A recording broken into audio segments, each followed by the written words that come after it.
Bonjour tout le monde et bienvenue à BBN Media pour le podcast BBN. Jeff Morancy qui est là avec vous pour lancer encore une fois cette semaine d'activité à l'antenne de BBN Media. Grosse semaine encore une fois pour la MLS avec suite et fin du tournoi MLS is back. J'espère que vous avez passé un agréable week-end. J'espère que vous avez consommé votre dose foot comme il se devait. Et j'espère que vous avez été surpris par les résultats, les différents résultats du tournoi MLS is back de ce week-end parce que c'est le fun. C'est ce qui est beau du soccer, c'est ce qui est beau du foot, c'est de se faire surprendre parfois et dans nos pronostics. Avant d'effectuer un retour sur les matchs qui ont pris l'affiche le week-end dernier, je vais prendre quelques instants pour vous présenter le plan de match de cette semaine à l'émission podcast BBN. Alors tout d'abord, ce soir, on fait un retour sur les 3 matchs qui ont eu lieu ce week-end. Est-ce que vous avez été surpris des résultats de certains matchs? On va prendre le temps d'en parler tantôt. C'est d'ailleurs l'objet de la question Twitter du jour. Et je pense sincèrement que Orlando et Minnesota auront surpris plusieurs fans. Mardi, on prend un break du tournoi MLS is back. On se parle de l'Impact et je suis en train de préparer des belles infographies là, sur ma théorie Boyan, Taider, Lassie. Alors, je vous présente tout ça demain. Ça va être suite et fin du dossier. Puis après, je ne veux plus en reparler. On tourne la page. Mais comment qu'on fait pour exploiter ces 3 joueurs-là, finalement, et connaître du succès avec l'Impact de Montréal? Mercredi, on met la table pour le premier match demi-finale. Jeudi, on regarde pour le second match. Et vendredi, on met la table pour la grande finale. C'est une grande semaine pour la MLS et le circuit Garber. Alors que samedi, on couronnera le champion, le club champion du tournoi MLS is back. Donc, j'espère que vous serez là tout au long de cette semaine avec nous pour jaser, pour discuter. On est là, on est sur les différents réseaux sociaux. Donc, vous avez le podcast gratuit du lundi au vendredi, 20h sur Twitter et sur Facebook. Alors, consommez, partagez et surtout, ayez du fun et amusez-vous. Je veux qu'on vienne donc sur les matchs du week-end avec tout d'abord Orlando City face à LAFC. Un match que tout le monde savait gagner pour l'équipe de Rossi. Donc, on savait déjà avant le match que LAFC allait avoir le dessus sur Orlando City. Les highlights que je vous présente sont bien sûr gracieuseté de la MLS. C'est des images officielles de la MLS. Donc, un match qui donnait pas très cher de la peau de Orlando City. Finalement, on le voit ici, un premier but dans cette rencontre-là à la 30e minute de jeu. C'est Wright Phillips qui marque pour le LAFC. On le savait qu'elle allait gagner, mais ce but-là, donc, est refusé. Et ça va changer un peu l'allure du match. On le voit, là, on s'en va à la VAR. Et on va donc interchanger la décision. Il n'y aura pas de but sur la séquence de jeu. Et le match va donc ainsi se poursuivre. On s'en va à la 54e minute de jeu. Et là, on obtient un penalty du côté de Orlando sur cette séquence-là. Donc, un tac direct dans les tibias, dans la boîte. Ça pardonne pas ben. On avait pas d'autre choix que d'accorder le penalty sur la séquence. J'essaie de me sauver pour bien vous le montrer, mais regardez le penalty. Ça va être directement dans les mains du gardien qui bande ça à l'extérieur. Donc, si on le voit, au début, je pensais qu'il avait complètement manqué la cible, mais non, il y avait, le gardien a vraiment touché ce ballon-là pour le transporter finalement complètement à l'extérieur du filet et du terrain par le fait même. Mais ce match-là n'était pas terminé, donc on s'en va à la 59e minute de jeu et c'est Wright Phillips qui poursuit donc sur sa lancée et contribue donc au succès. On y croyait encore au New York, au LAFC à ce moment-là de la rencontre, à la 60e minute de jeu. Quand LAFC prend les devants 1-0, on se dit ça va être parti. Mais à la 90e minute de jeu, sur un corner, retour de corner, on ramène tout le monde à la case départ du côté de Orlando. C'est Moutinho qui tire ça de la tête directement au fond d'une cage presque béante. Le gardien n'y pouvait absolument rien. Ça prendra donc les tirs de pénalité pour départager tout ça. On voit plus ton gazon, trop d'entretien, qui nous dit Michel, non, c'est parce qu'on est en train de préparer quelque chose sur la surface gazonnée. Ici, en studio, on veut le gros logo BBN Media, ça va être swell, ça va être de toute beauté. Donc, ça s'en vient le gazon, vous allez le revoir. Faites-vous-en pas. Gladmat qui nous dit le gazon est rendu jaune. Il est parfait, ce gazon-là. Il est là, j'y touche. Mais il est top notch, je vous le garantis. Donc, là, je l'ai manqué la séquence, mais on a pogné une crossbar du côté de LAFC et c'est Nani qui vient clore le match et qualifier finalement Orlando pour cette demi-finale qui aura lieu donc cette semaine. Et ça, c'était le premier match. Donc, on savait que LAFC allait gagner. LAFC est rentré la queue entre les jambes à la maison. Contre toute attente, c'est Orlando qui l'emporte. Et dans le deuxième match, Quakes face au Minnesota United, un peu le même principe. Hein? On savait très, très bien que les Quakes allaient l'emporter. Quand on regarde les statistiques rapidement de cette rencontre-là pendant que l'action défile derrière moi, les lancers sont à l'avantage de Minnesota United avec 20 contre 16. Et moi, ce qui m'impressionne dans ce match-là, dans cette rencontre-là pour Minnesota United, c'est 13 lancés cadrés sur 20 pour Minnesota United. Donc, de faire des tirs, de prendre des lancers vers le gardien et le fil adverse, c'est quelque chose. Mais d'encadrer 13 sur 20, c'est ce qui a fait très certainement les chances de Minnesota United. Possession, clairement à l'avantage des Quakes dans cette rencontre-là.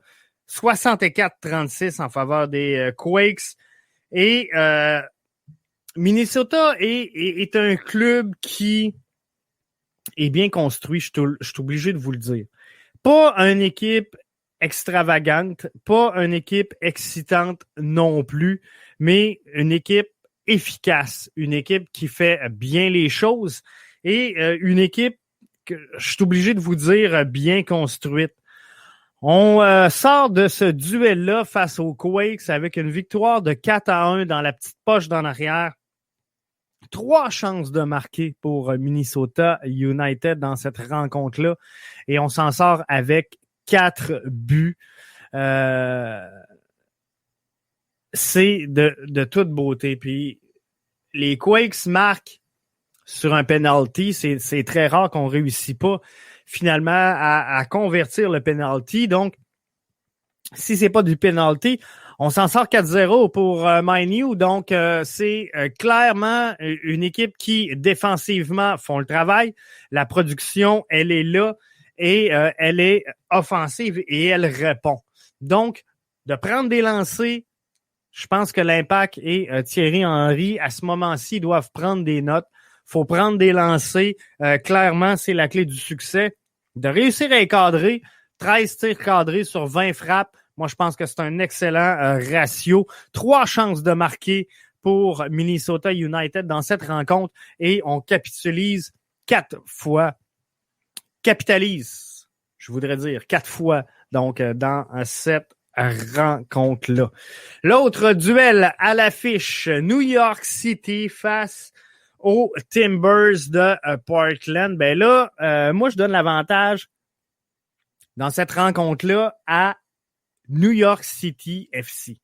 Et avant le match, vous comprendrez. Donc, j'ai donné l'avantage à LAFC, j'ai donné l'avantage aux Quakes. Et là, je donne l'avantage à New York City. Alors, ça n'a pas été mon week-end. Je vais être franc avec vous au niveau des prédictions. Mais quand je regarde cette rencontre-là où les Timbers de Portland l'emportent 3-1, j'ai dû écouter au moins 10 fois le but que je vais vous présenter dans quelques instants. J'attends qu'il arrive. Mais 9 tirs cadrés, 9 tirs pour les Timbers, 5 cadrés. Là aussi, c'est quand même un bon ratio. 3 chances de marquer. On capitalise 3 fois du côté des Timbers. Donc, un excellent ratio sur les chances de marquer versus qu'est-ce qu'on a réussi à réaliser dans cette rencontre-là. Donc, les Timbers ne pouvaient pas faire autre chose que de marquer dans cette rencontre-là et de s'en tirer à bon compte. New York City FC, qu'est-ce qui a causé la perte? 10 tirs, on en a cadré seulement 3. Et là-dessus, une seule chance de marquer. Mais ici, regardez comment on prend des tirs dans l'axe. C'est de toute beauté. J'adore ça, de voir le Timber en action. Belle formation aussi, Portland, dans cette rencontre-là. Mais le but que moi, sincèrement, m'a fait triper en fin de semaine, c'est bien sûr le but qu'on va voir dans quelques instants. Et je pense que, sincèrement, c'est le genre de jeu que l'Impact doit réussir à faire, réussir à créer dans le futur et de bâtir sur ces chances-là, de prendre ces chances-là, de rentrer avec le ballon dans l'axe et trop souvent, puis je le reproche souvent à Corrales, de ne pas rentrer dans l'axe pour prendre une bonne frappe. Mais là, ce qu'on va voir, c'est clairement un... Je ne sais pas si on va le voir 50 fois, la reprise du jeu, mais ça s'en vient donc, le but de Portland, c'est bientôt, c'est un régal de voir ça. Donc, ça va revenir. Je vais vous le présenter dès que ça arrive. Ça vaut la peine qu'on s'arrête et qu'on regarde ça. Ça va être juste là. Je vais me tasser. Regardez bien le jeu. Regardez, on coupe dans l'axe, on rentre, on prend une frappe de qualité, un tir exactement où est-ce qu'on veut, ça vaut la petite danse, ça valait la peine. Et ça nous amène donc au bracket de la MLS. En demi-finale, on va avoir Orlando face à Minnesota United. On va avoir l'Union qui a gagné face au Sporting Kansas City, l'Union face aux Timbers de Portland. Donc, ça va être 2 matchs super intéressants, mercredi et jeudi. Et tout ça va mettre la table à la grande finale du tournoi qui sera présentée par Wells Fargo ce samedi. Alors que j'espère que vous serez là. Est-ce qu'il y a un club qui vous surprend? Moi, sincèrement, ils m'ont tous surpris. J'ai été surpris par tout le monde parce que j'avais pas mis grand monde gagnant là-dedans. Mais votre choix à vous, les auditeurs, choix du public, 57,8%. Orlando. Et Minnesota United 31. Donc, c'est les deux clubs qui ont vraiment retenu votre attention au cours du week-end. Mais clairement, Orlando, on s'attendait pas à ce genre de victoire-là face au LAFC, qui était quand même considéré, je viens de renverser mon Pepsi, qui était quand même considéré comme les favoris dans ce tournoi-là. Donc, MLS is back. Et je pense que les attentes étaient très, très hautes pour le LAFC. Malheureusement, ça n'aura pas donné les résultats escomptés, mais je pense que Orlando peut être très, très fier. Est-ce qu'ils ont tiré l'avantage de connaître le climat aride, d'être en mesure de jouer dans ce climat-là? Peut-être que oui. Peut-être que c'est ce qui aura fait une différence pour Orlando dans ce tournoi-là. Mais clairement, je suis obligé de lever mon chapeau à Orlando, même si je pense que LAFC a un peu, dans cette rencontre-là, couru à sa perte. Il faut donner à César ce qui revient à César, comme on dit. Et félicitations donc à Orlando qui passe donc en demi-finale. Pour le reste, je veux qu'on regarde un peu. Je veux qu'on se parle de la MLS et je veux qu'on se parle de code d'écoute, qu'on se parle de un peu tout ce qui entoure tout ça. Il est sorti aujourd'hui sur Twitter, un tweet que j'ai retweeté. Moi, je l'ai pris de Alex Rupert, si je me trompe pas. Et il mentionnait donc que la MLS faisait un peu pitié au niveau des codes d'écoute, alors que le week-end dernier, il n'y a pas un match. Alors que les matchs sont importants au niveau de la MLS, on est en tournoi, on devrait réussir à attirer des fans. Le tournoi de la MLS n'a pas réussi à scorer dans le top 10 des matchs de foot qui ont retenu l'attention des Américains, des Canadiens, finalement, des Mexicains ce week-end. La Liga MX aux États-Unis a dominé clairement le tournoi MLS is back lors de ce week-end-là. Et là, on parlait beaucoup aujourd'hui sur les réseaux sociaux du peu d'attraction de la MLS qui, vraisemblablement, pour la fenêtre 2026, va négocier un nouveau contrat de télé. Moi, sincèrement, c'est pas quelque chose qui me stresse, les codes d'écoute de la MLS au moment où on se parle.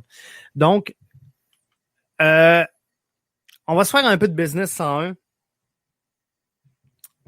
La MLS est en processus présentement d'expansion. Et je vais essayer de bien vous l'expliquer, là. Mais en entreprise, il y a deux stratégies qui sont viables. OK, est-ce qu'une est meilleure que l'autre? Je pense que non. Mais clairement, il y a deux façons. Soit que tu augmentes ton panier client ou soit que tu augmentes ton nombre de clients. Tu n'as pas le choix, c'est un ou l'autre. Si tu veux que ton entreprise prospère, tu dois réussir à jumeler ces deux pouvoirs-là. Mais je vais vous expliquer comment moi je gère mes business dans le day-to-day. Et je pense qu'il y a un lien quand même avec la MLS. Alors, j'ai essayé de comparer c'est quoi mon business plan à moi versus la MLS. Quand je me porte acquéreur d'une nouvelle entreprise, j'achète souvent une entreprise qui a un potentiel de croissance ou encore qui est dans le trouble. On va se le dire, on va se dire les vraies affaires, là. Donc, j'achète des business qui sont un peu dans le trouble et le but, c'est donc de les remonter et de les revendre éventuellement à profit. Vous comprendrez, c'est de la business. Donc, jusque-là, c'est pas trop compliqué. Je pense que vous me suivez.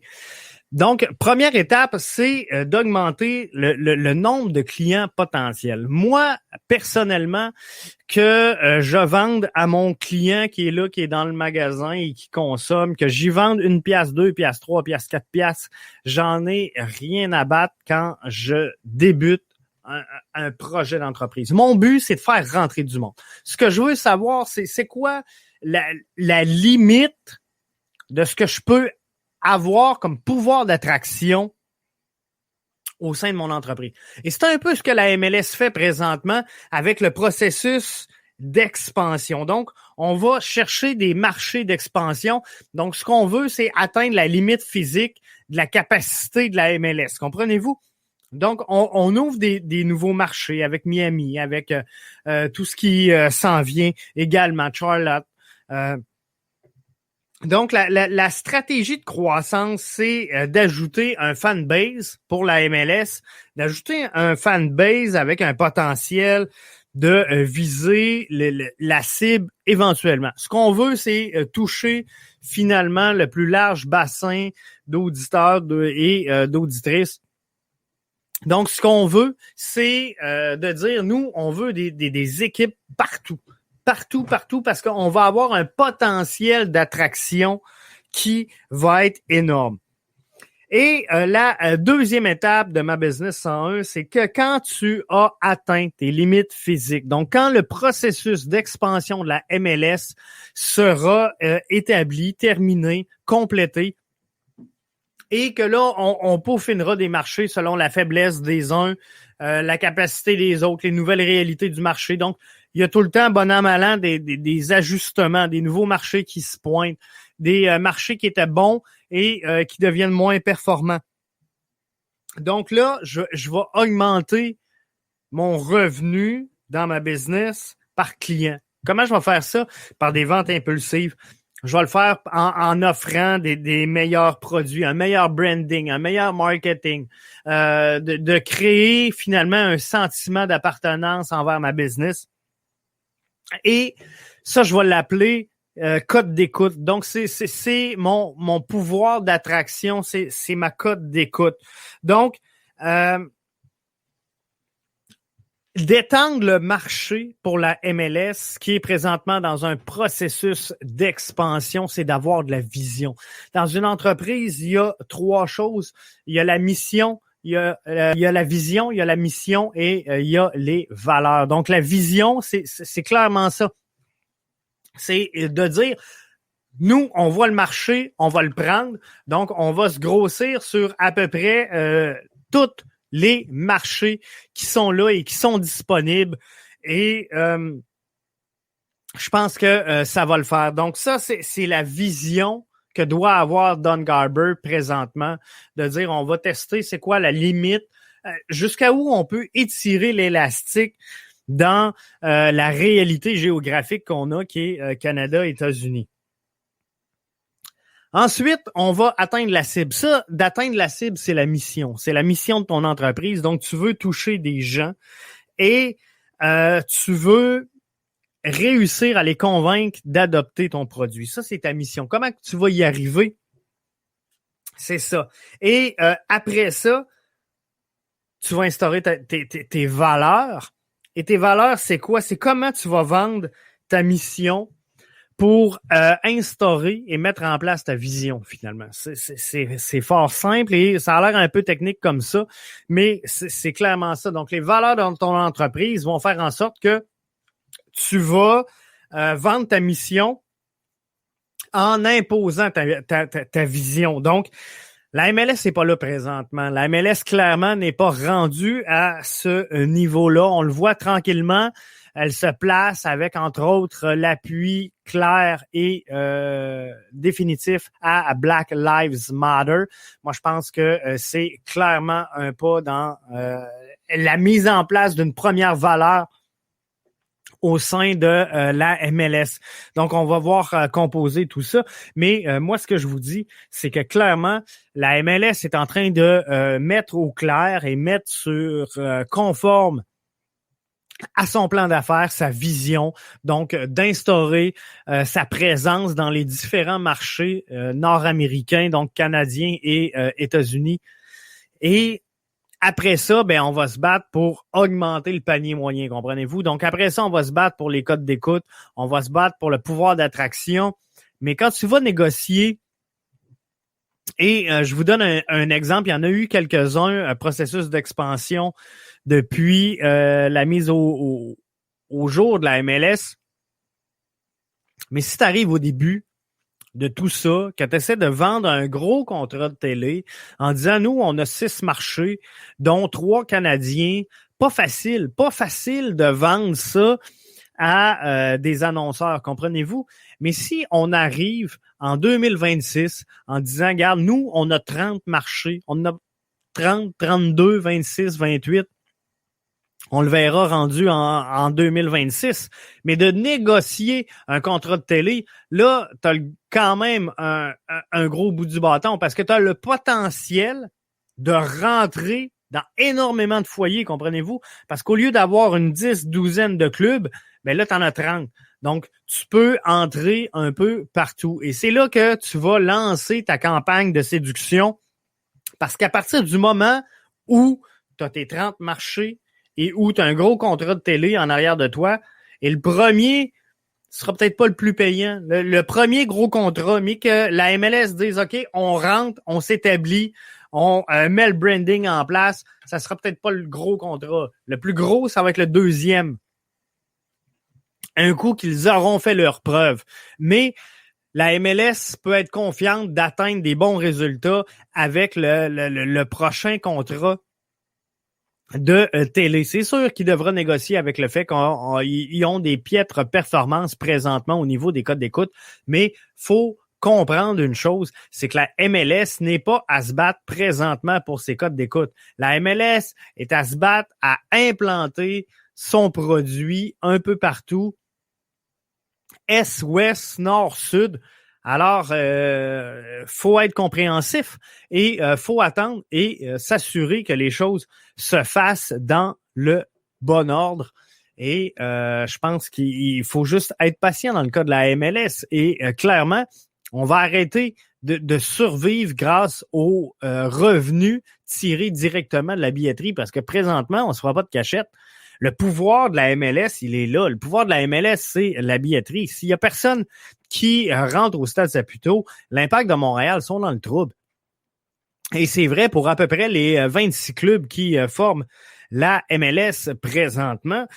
Alors, on ne se fera pas de cachette. Il faut du monde dans les stades. Mais lorsque l'Impact, pas l'Impact, mais la MLS sera établie à travers tout le Canada et les États-Unis avec 30-32 formations, on va être bien placé. On va être bien placé, je vous le dis, pour négocier un excellent contrat de diffusion avec la télé parce qu'on va pouvoir entrer dans énormément de foyers et on va pouvoir utiliser cet argent-là du contrat télé pour investir dans le brand, investir dans la pénétration du marché. Et ça va être une bonne chose. Demain, on se donne rendez-vous, gang, sur le coup de 20h. Suite et fin du dossier de l'Impact sur la formation, sur qu'est-ce qu'on fait avec Bojan Taider et Lassi Lapalainen. Faut arrêter d'en parler à un moment donné, puis il faut avancer. Mais les vétérans doivent produire, ça c'est définitif, c'est coulé dans le béton. Donc, il faut trouver un moyen d'y arriver et je vous donne la solution demain, 20h. Je veux prendre le temps de remercier Art Fox, Éric Dupuis, collaborateur depuis le tout début à l'émission, le podcast BBN. Je veux remercier de ce bord-là, Evency Clothing, jeune marque de vêtements, fashion, mode, design, qui est très, très, très tendance avec le gros gorille. Entreprise québécoise, 4 jeunes de la région de Québec. Hey, vous allez voir que je joue à Fortnite. Mais non, c'est ça. Donc, encouragez nos partenaires. Et sinon, je vous donne rendez-vous donc demain, 20h, pour une autre édition du podcast BBN. Ciao! Bon match. Je sais que vous allez vous sauver pour écouter le Canadien.